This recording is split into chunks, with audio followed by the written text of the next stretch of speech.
So I've just completed the first draft of my sales page, but I know that there's going to be a lot of room for improvement. So we're going to leverage NoterbookLM to see if we can identify how we can improve this sales page. So let's go and do it. So this is the sales page as it stands. It's a draft for a new mini membership that I'll be releasing soon.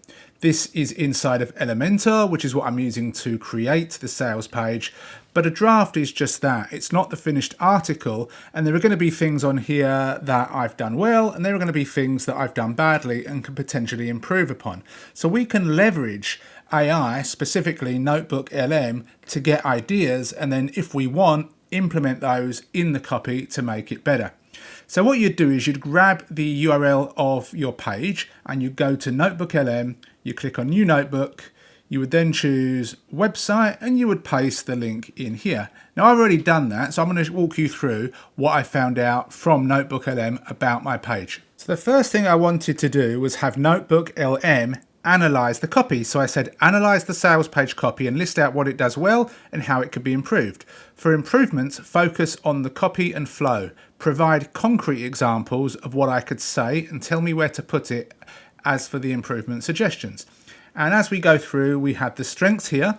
So according to NoterbookLM, it has a compelling storyline, a strong value proposition, it addresses objections, it's got testimonials and social proof, and it's got a clear call to action. But areas for improvement, again, according to NoterbookLM, headline clarity, USP positioning, information hierarchy, benefit expansion, flow and transitions, visual appeal, and a little bit of proofreading and editing. And it gives me a kind of summary here. So I asked for areas for improvement, even though I spelled improvement wrong. And it didn't actually mention here what improvements I could add. So I wanted more concrete stuff. So here it's given some information on what I could do. So for example, I could expand on the money back guarantee to build trust and reduce purchase anxiety, highlighting the free risk nature of the offer. You could add this after the testimonials in source 1. It also gives me some ideas to expand upon the FAQ section. So it says here, the frequently asked section can proactively address common concerns and further reduce hesitation. Include questions related to time commitment, which is a good point. I didn't really put this in the FAQ because a lot of people, when they see memberships, regardless of the price, they might think, well, is this going to take me a long time? Am I going to be able to feasibly do it with my day job, etc.? Technical skills, do I need to be technically minded to do what it is that you're teaching? Now, I know that you don't, but that's still a concern that people have. Support provided. What kind of support am I going to provide people that purchase this? And also integration with email marketing platforms. This, for me, isn't relevant to what I'm offering, but these three things are definitely things that I'm going to consider. It also gives me advice that I'm not sure I want to take. While the low price is attractive, consider incorporating limited time offers or bonuses to create a sense of urgency. For example, in source 5. So if we click source 5, it's going to take us here. This is what you get, a sneak peek.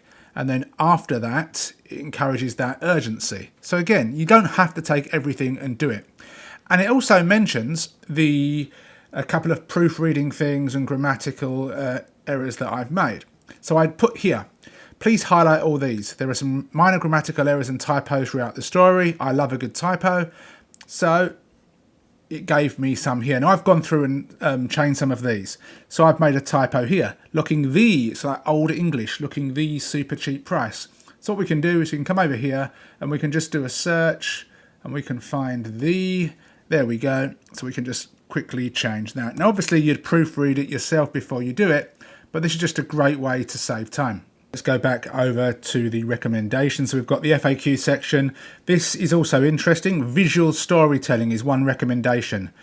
Instead of just saying traveling around Japan with emails scheduled in source 2, showcase this visually with a picture of you working on your laptop in an appealing location in Japan.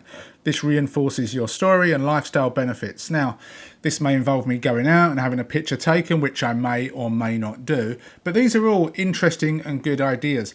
And it's always good to get a second pair of eyes on stuff that you create, whether that's a real human or AI. But doing it this way is completely free, and with automatically got all of these potential improvements that we can make. So I can go and pick and choose the ones that I want to make. Obviously, I'd have to do the grammatical ones and the typos.